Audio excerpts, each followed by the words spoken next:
Dati plano ko. Ano nga ba yun? Kainan. Kalimutan ko na. Lem versus food. Ito yung Pasko lang nakakapag ganun eh. Tagal sumuko. Look at it. Ikaw na nga. Asum na suma. Ano ba yan? Tagal din. Tagal. Yan, may orasyon yan. Ano ba? Dadasal yan. Parang alam naman yung picture eh. Napatagal.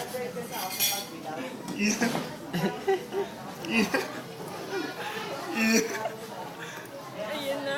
Wait for it. Ayan na. Iniisip ako eh. Subo pa. Yes, mother. Yeah. Nasa labas po. Susubo na. Nakain. Ha? Tatlong exam namin bukas, may pasok pa kami. Aga. Hindi ah. Sila yun, kami hindi pa. Magsasabit pa kami sa Lunes. Ha? Ano po? Ayaw mo na. Hello? Bakit? Hindi ko pa alam bukas, gawa nga ng ano, ang labas ng exam namin ay 4. Tapos